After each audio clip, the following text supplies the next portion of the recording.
जी हाँ, नमस्कार साथियों, स्वागत है आप सभी का टुडे रोजगार के इस यूट्यूब प्लेटफॉर्म पर। प्यारे साथियों, महाराजा गंगा सिंह है यूनिवर्सिटी के लिए सेमेस्टर थर्ड के तमाम साथियों के लिए यहाँ पर हिंदी साहित्य क्लासेस रेगुलर देखने को मिल रही है। इसी कड़ी के अंदर आज की ये क्लास आपके जो है महत्वपूर्ण प्रश्नों के ऊपर आधारित है, जो कि आपके निबंधात्मक जो प्रश्न रहने वाले हैं उनके ऊपर ये क्लास रहने वाली है। तो आज की इस क्लास के अंदर जो है हम प्रश्न संख्या जो आपका 23वां क्वेश्चन था उसको कवर करेंगे, जो कि महत्वपूर्ण है आपके एग्जाम को देखते हुए। लॉन्ग क्वेश्चनों की जो सीरीज हमने चला रखी है उसके अंदर जो हम क्वेश्चन बता रहे हैं उनसे बाहर कोई भी क्वेश्चन देखने को नहीं मिलेगा। परिवर्तित पाठ्यक्रम के अनुसार ये क्लासेज आपको मिल रही है। इन क्लासेज का फायदा उठाएगा, अपने दोस्तों को क्लास को साझा जरूर करिएगा। चैनल पर पहली बार विजिट किया है सब्सक्राइब कर लीजिएगा। चलेगा, आज की इस क्लास को शुरू करते हैं। इससे पहले आप सभी के लिए यहाँ पर सूचना है, जिन भी साथी के पास नोट्स नहीं है वो यहाँ पर दिए गए व्हाट्सअप नंबर 9602977341 पर मैसेज करिएगा। केवल थर्ड सेमेस्टर के स्टूडेंट ही यहाँ पर मैसेज करिएगा, आपको नोट्स जो है उपलब्ध करवा दिए जाएंगे।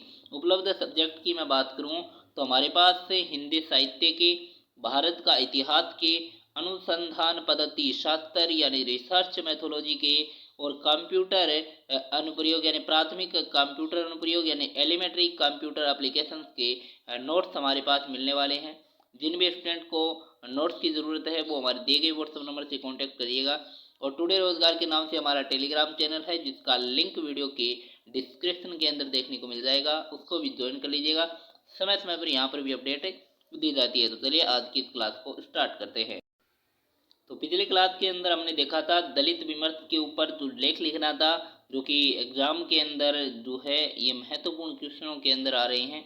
और जो स्त्री विमर्श वाला जो था वो आपके पिछली क्लास के अंदर जो है उससे पिछली क्लास के अंदर करवाया था, जो कि आपके रेगुलर वालों के एग्जाम के अंदर आ चुका है।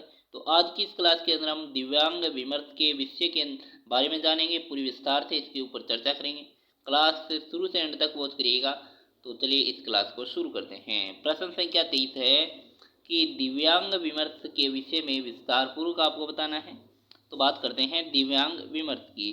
तो विभिन्न कोशों तथा आपके विद्वानों ने जो है विकलांग शब्द का जो अर्थ बताया है एवं परिभाषा दी है, वो दी है आपके परिभाषित करने का जो प्रयास किया है वो दिया है आपके नालंदा नालंदा विशाल सागर कोश में। और इस शब्द का अर्थ है जिसका कोई अंग हट हो गया हो या फिर खराब या अंगहीन हो, ये इसका अर्थ बताया जा रहा है। और इसी तरह से जो है प्रीत प्रमाणिक हिंदी कोश में लिखा है कि जिसका अंग टूट टूट टूट गया है या फिर बेकाम हो या फिर खंडित अंग हो, वह क्या है आपके दिव्यांग के अंतर्गत आता है। और डॉक्टर हेनरी सर्टकिन ने मानना है कि बीमारी और युद्ध के कारणों से विकलांग लोगों की संख्या विश्व में जनसंख्या के 25% के अंतर्गत आती है। यानी विश्व के अंदर 25% जो जनसंख्या है वो या तो किसी बीमारी के कारण या फिर युद्ध के कारण जो है विकलांग हो चुके हैं। नेक्स्ट यहाँ पर है कि समाज में जो नैसर्गिक प्राकृतिक आपदाएं, युद्ध और बीमारी जो है विकलांगता के कारण हो सकते हैं। केवल बाहरी कारणों में विकलांगता आई है ऐसा नहीं है। इसीलिए दो प्रकार के जो है विकलांग लोग दिखाई देते हैं। पहला होता है शारीरिक दृष्टि से और दूसरा होता है मानसिक दृष्टि से। यानी शारीरिक दृष्टि से और मानसिक दृष्टि से दोनों प्रकार से लोग क्या होते हैं, विकलांग होते हैं, जिसे हाँ इस व्यवस्था ने मानसिक गुलाम किया या फिर दबाया गया है या कुचला गया है या रोंदा गया है। ऐसे समाज के लोग भी विकलांग है, जो प्राकृतिक आपदा, युद्ध, बीमारी आदि के कारण देह दृष्टि से क्या हो चुके हैं, कमजोर हो चुके हैं, वह शारीरिक विकलांग है। बात करते हैं साहित्य के अंदर विकलांग विमर्श क्या है, साहित्य के अंदर इसका क्या महत्व है, तो पूरी बात करते हैं। तो साहित्य के अंदर विकलांग विमर्श क्या है, तो साहित्य का जो दर्पण है उसके अंदर, दर्पण के अंदर समाज में घटित होने वाली घटनाओं का यथार्थ चित्रण साहित्य में होता है। साहित्य में जो है हेतु का भाव छिपा होता है और साहित्य की दो विधाएं हैं। साहित्य की दो विधाएं हैं, एक तो गद्य है और दूसरी पद्य है।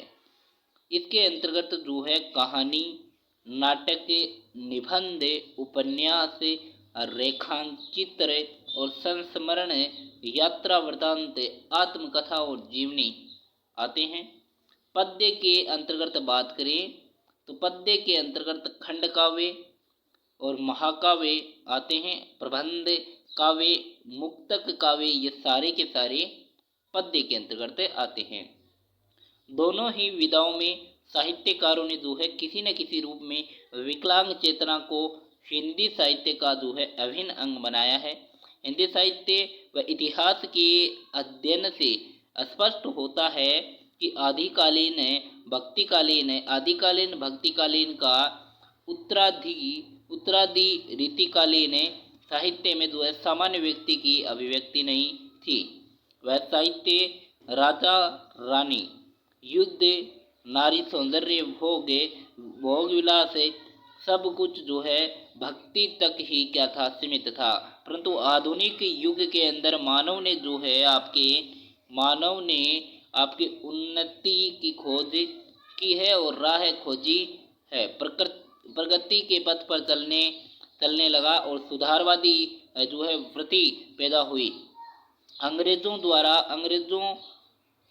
अंग्रेजी तथा आपके भारतीय समाज सुधारकों ने जो है सामाजिक सुधार के प्रति जो प्रयास है वो किए थे और आज़ादी का जो आंदोलन चला था वो भी एक प्रयास था। विभिन्न जो सांस्कृतिक चिंतकों, विद्वानों ने अपने अपने को क्या बनाया है, प्रगतिशील बनाया है, परिवर्तन किया है। इसी कारण फिर साहित्य में विभिन्न जो विचारधाराएं हैं, जैसे हम बात करते हैं मार्क्सवादी विचारधारा जो कि प्रचलन में आई और नारीवादी विचारधारा जो कि प्रचलन के अंदर देखने को मिली, आदिवासी संस्कृति के विचार आदि सामने आए। अतः उन्हीं के अनुसार साहित्य के अंदर जो है विमर्श जो है आए। दलित विमर्श, नारी विमर्श, आदिवासी विमर्श और विकलांग या दिव्यांग विमर्श। साहित्य में जो है विकलांग विमर्श का एक बिंदु दलित, आदिवासी, नारीवादी साहित्य है। लेकिन जो है उस साहित्य को हम जो है विकलांग विमर्श कह नहीं सकते, क्योंकि विकलांग विमर्श के अंतर्गत उसी साहित्य का समावेश होता है जो साहित्य में क्या है, बहरा, गूंगा, हाथ पैर कटा हुआ या शरीर का कोई अंग विकृत पात्र है। हिंदी के कुछ इने गिने साहित्यकारों ने जो है इस सामाजिक समस्या की ओर ध्यान दिया। वह दिव्यांग का विषय साहित्य में लाने का क्या किया गया, प्रयास किया गया। अतः हिंदी कविता, नाटक, कहानी वह उपन्यास इस प्रमुख विधाओं में क्या है, विकलांग विषय को लेकर के जो है बहुत। आगे बात करते हैं हिंदी उपन्यासों में विकलांग विमर्श के बारे में। तो हिंदी साहित्य में जो उपन्यास है वो सबसे लोकप्रिय विधा के अंदर जो है लोकप्रिय वस्तु प्रसिद्ध है और प्रेमचंद द्वारा जो रचित प्रसिद्ध रंगभूमि उपन्यास है उसका नाटक सूरदास है। और सूरदास जी जो है वो गरीब और अंधा चमार है और भारतवर्ष में जो है अंधे आदमियों के लिए न न्याय की जरूरत है न काम की। सूरदास उसका बनाया नाम है, भीख मांगना बनाया काम है। उसके गुण और स्वभाव भी जगत क्या है, जगत प्रसिद्ध है। नारी असीमता के लिए समर्पित लेखिका, समाज सेवी व चिंतक श्रीमती मृदुला सिन्हा का उपन्यास जो कि मेहंदी के रंग विकलांगता पर आधारित न केवल जो है प्रथम एवं समग्र उपन्यास है, वरन परिमल की विकलांगता के कारण इनके जो है भाग है, इनके साथ है वो भोगे हुए यथार्थ का जीवन भी यहाँ पर स्पष्ट देखने को मिलता है। लेखिका ने जो है पुत्र परिमल के स्थान पर जो है शालिनी को आरोपित कर दिया और उनका जो मंतव्य था कि अपने पुत्र परिमल के प्रति किस भाव की भाषा में अपना संसार व्यक्त करूं। और मानस का हंस जो कि तुलसीदास जी की जीवन गाथा को उपन्यास के रूप में प्रस्तुत करने के पश्चात उसी क्रम में जो है जो है अगली कड़ी से जो है नयन को जोड़ती है, और जिससे महाकवि सूरदास के जीवन वृत्त को जो है आधार बनाकर लिखा गया है। ये उपन्यास तत्कालीन युग के परिवेश तथा युग बोध को जो है अपने आप में बैठाए हुए हैं। इसमें जो है हिंदी कवि की जो है आंतरिक और वह है छटपटाहट जो है जिज्ञासा की प्रवृत्ति और जीविका का जो है बड़ी ही बारीकी से जो है उद्घाटित यहाँ पर किया गया है। बात करते हैं हिंदी कहानियों में विकलांग विमर्शता किस प्रकार से प्रदर्शित की गई है। तो हिंदी कहानियों के बारे में बात करें तो कई कहानीकारों जैसे बात करते हैं जयशंकर प्रसाद जी की, धर्मवीर भारती जी की तथा फणीश्वरनाथ रेणु जी की, राघव जी की और ममता कालिया की और यशपाल जी की और शशि प्रभा की, श्रीवास्तव मैत्रेयी पूर्वा की आदि की हम बात करते हैं तो इन्होंने जो है विकलांग पात्रों के प्रति आत्मिक संवेदना को व्यक्त करने का प्रयास किया है और पाठकों का जो ध्यान है वो इनके द्वारा आकृष्ट भी किया गया है। और कर्मनाश की हार जो कि फणीश्वर नाथ रेणु की आंचलिक कहानियां हैं, जिसमें भैरव पांडे परे से विकलांग है जो कि विधवा स्त्री के गर्भवती होने पर उसकी जो है गांव वाले बलि देना चाहते थे, उसकी जो रक्षा करता है अज्ञे द्वारा लिखित मेजर चौधरी की वापसी कहानी में आहत हुए मेजर की मनोदशा का वर्णन है। प्रेमचंद द्वारा लिखित पत्नी से पति कहानी में एक विकलांग भिखारी है जो कि प्रेम के लिए जो है प्रेरणा का जो है आपके कारण बने गया है। और रागे राघव द्वारा लिखित जो कि हरा सिंगार कहानी है और जिसमें जो है सूरदास जी जो है आपके अंधा होने पर भी जो है हारमोनियम बजाता है। और हिंदी साहित्यकारों ने जो है अपनी रचनाओं के अंदर किसी न किसी जो विकलांग पात्र को चित्रित किया है तो उसके प्रति जो संवेदना और सहानुभूति भी प्रकट की है और वे संघर्षशील चरित्र स्थापित करने की भरपूर कोशिश भी की है। हिंदी साहित्य में वर्तमान सदी के दौर में दिव्यांग विमर्श अपने आप में एक नई अवधारणा है जिसकी परिकल्पना परिचर्चा इस सदी के पूर्व में नहीं हो पाई थी।